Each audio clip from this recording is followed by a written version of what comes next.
Welcome to Woman of Wellness. This is Wow Talk number 2, and I am Dr. Darlene Gustin, Naturopathic Doctor.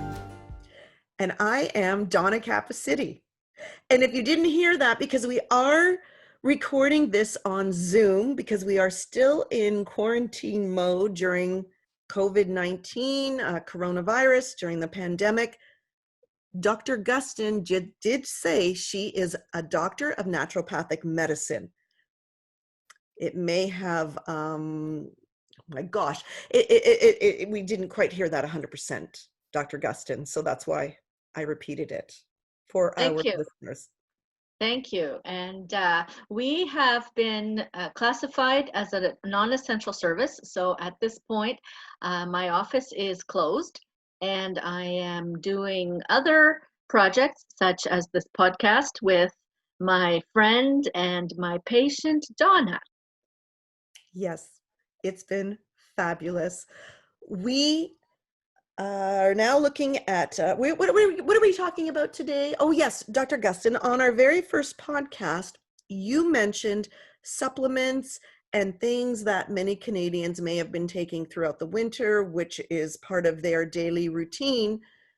And on this particular episode, I would really love it if you would elaborate and give us specifics on the type of supplements or things, practices that we should be doing as Canadians at this stage of, well, it's springtime.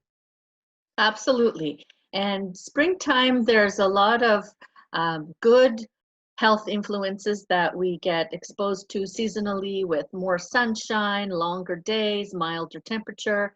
But we've also had a long and dreary, weary winter. And in the winter time, even if we attempt to be buying healthy foods, they've been imported, picked green, grown in other countries. And we don't have any local seasonal food available to us through the majority of the winter, which means that the foods that most of us have been eating have been less nutrient dense than they would be if it was our Ontario growing season. So that leaves us with some very common deficiencies. And we also spend a lot of time indoors, which contributes to a very common deficiency of vitamin D in most of us. And vitamin D is a very powerful nutrient. It's classified as a hormone and it has many impacts on the immune system. So it's one of the popular things that people gravitated towards as an immune boost when COVID started. But it's one of many other supplements that many patients would be deficient in if they weren't going out of their way to supplement through the winter. So very popular on that list would also be vitamin C, because we tend to have less fruits and vegetables because the apples in February are not the same as the apples in October and September. Perfect. So we naturally... May I ask you something, though? Back to the vitamin D and C, how would you recommend that we would take something like that in the way of a supplement outside of what we would take if we were just having that food? So dosage-wise, that's a very individual answer. But with vitamin D is an oil. It's a fat-soluble vitamin. So that means that taking it incorrectly or at high doses, you can saturate and overdose on a vitamin that is fat-soluble, such as vitamin D. So the best thing is really to get a blood test done and to know exactly what your levels are and then choose the dose based on that. But a lot of people also, our digestion declines with age, and many people are without a gallbladder or they're on medications, and these are all variables that can affect how good they are at digesting everything, not just oils. So I tend to only recommend the liquid versions of vitamin D because several of the suppliers, it's not just the fact that it's in a liquid, but the better suppliers, they will also go out of their way to make the vitamin D in a way that makes it more bioavailable and therefore also safer for people who are self-prescribing without a blood test. Perfect. And then vitamin C, would you say? Yeah, and vitamin C also there can be a spectrum of quality with vitamin C. The main thing with vitamin C is that if you do go to a higher dose, you will eventually get loose stools.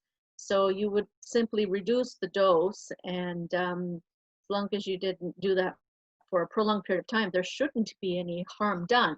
But the other thing that happens with high dose vitamin C is that it's very acid forming. So being in an acidic environment in the body is not conducive to health. It's more health promoting to be in an alkaline state. So it's not just the dosage you look at. You might also look at a vitamin C that is less processed, that has the bioflavonoids still intact, so it's closer to the orange and less of an actual chemical product. Okay, back to the question of alkalinity. I have always understood that it is great to have lemons in our diet. For instance, I would have, and I still do it almost every day, is have hot water and squeeze, let's say, a quarter of a lemon in it every morning or at some point throughout the day.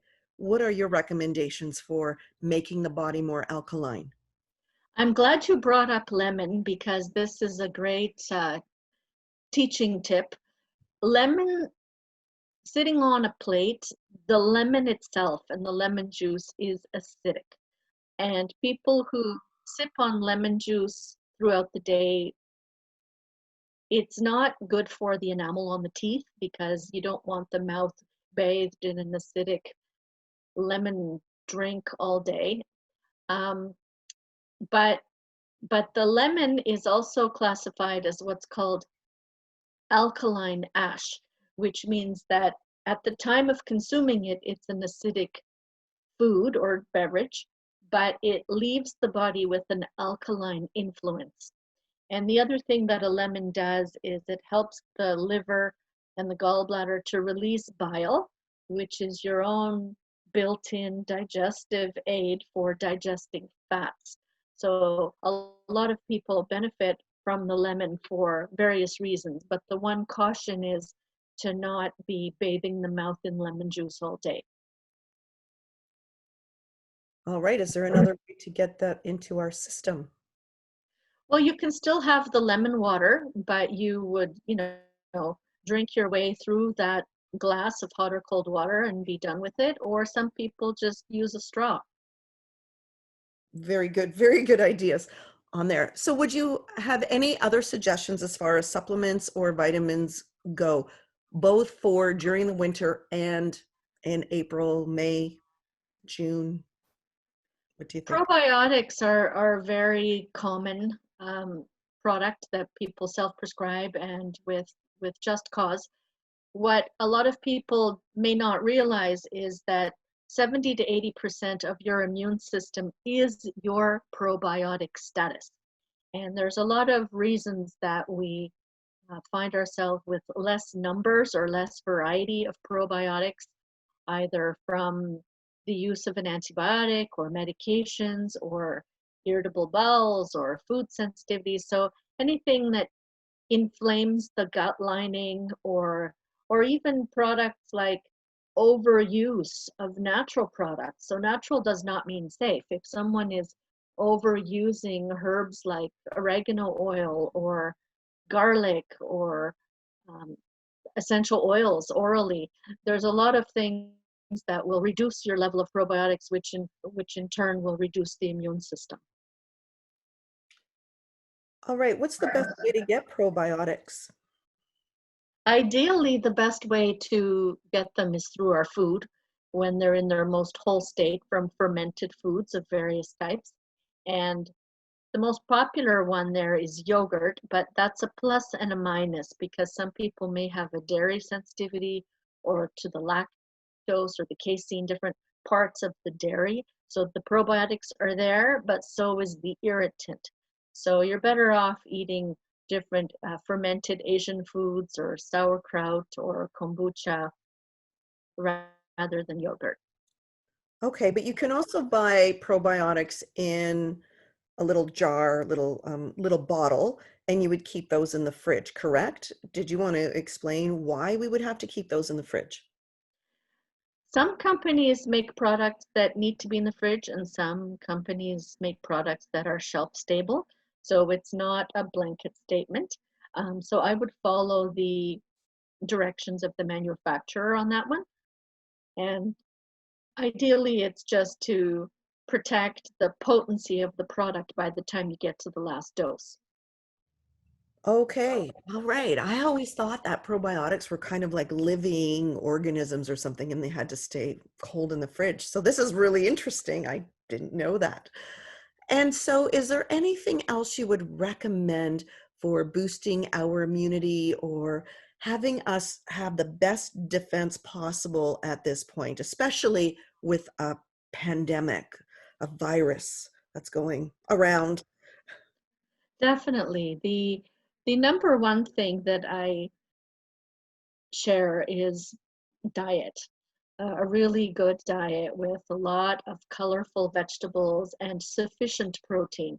So with the trend these days to be vegan and plant-based eating, all of those are good suggestions, but I find far too many patients who are trying to do something good for themselves, but not recognizing how much their protein intake might have been reduced by those other positive changes. So protein, and also as a lifestyle to get sufficient sleep and good quality sleep. So quality overrides quantity. A lot of very important chemistry and physiology happens when we're sleeping. And also next to that as a lifestyle is to be well hydrated.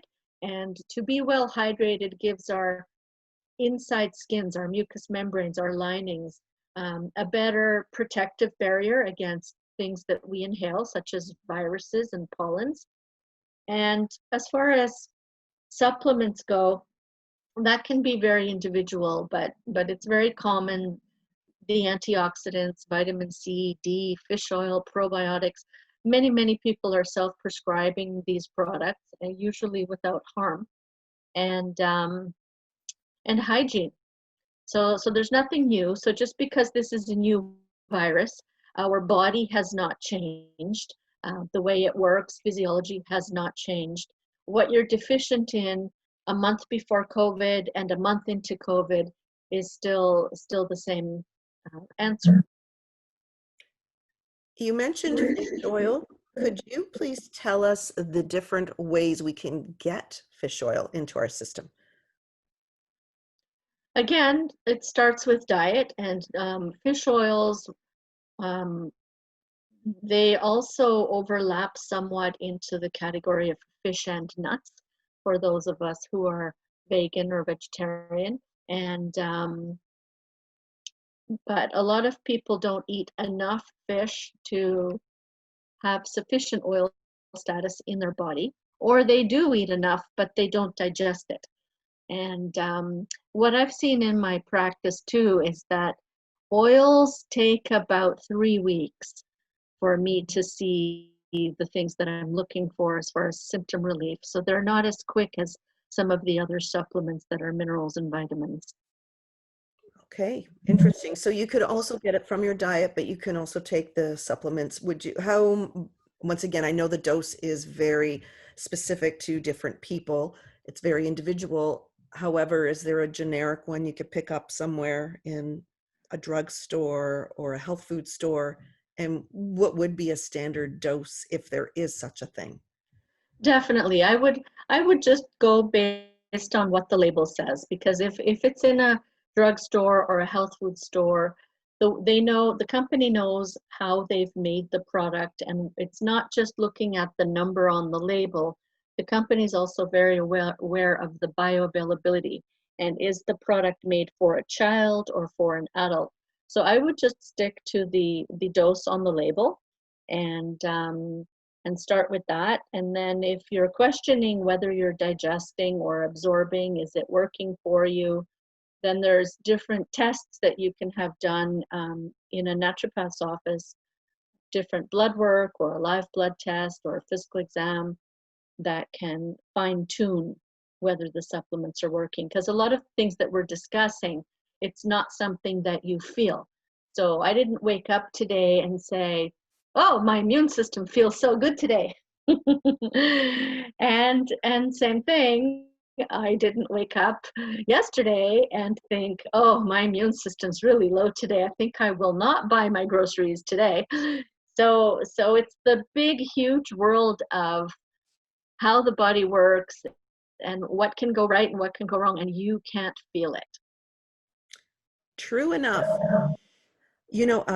I do have a question though about fish oil. What would you say is the number one benefit about fish oil? For anyone just listening who's never even taken a supplement or thought about fish oil in their diet, what would you say the number one thing is? I would say it's the protection against cardiovascular disease, which is the number one killer. So that's my number one answer. But the number two answer is pretty important too. It's for mental health. So the brain is a very high fat organ, and it's very important for the brain to have sufficient oil and high quality oil. Wow, so interesting. We will have to elaborate on that in another episode of Wow Talk, because I am sure there are so many things we can learn about regarding supplements like fish oil and how that can help with mental health for sure. That is so interesting. Dr. Gustin, before we go, is there anything else you would like to add? Let's see, I didn't talk about zinc. I love zinc. So zinc is something that President Trump went out on a limb and made some comments about zinc and COVID. And zinc is one of the most common deficiencies I find in my practice. You can overdose on zinc, but the reality is that even if you eat perfect and organic all the time, the zinc is depleted in the soil, so it's depleted in the food and therefore depleted in the people. Mineral deficiency is one of the reasons that I test every person's hair analysis for minerals.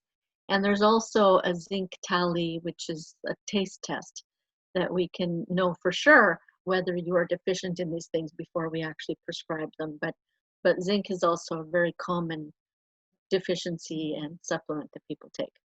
Don't you also notice on the fingernails something that you look for with regard Correct. to? Correct. Little white polka dots. Little white polka dots. You'll see them a lot in teenage boys because they need a lot of zinc for puberty and growth and development and testosterone. So definitely you can look around at people's fingernails and see those white spots. Those little white spots. Yes, that's right. Okay, well, on that note, I think we have covered my questions regarding supplements and vitamins and things that, as Canadians living in this climate and in this part of the world, and I'm sure all over I'm sure it's not just only for Canadians, but we had talked about it in Wow Talk number 1. So anyway, thank you very, very much, Dr. Gustin, and I will say bye for now. Thank you all for listening. Please follow and subscribe, and we would love to hear from you. Let us know what you would like to hear about and learn about. So Thank you. Goodbye. Bye.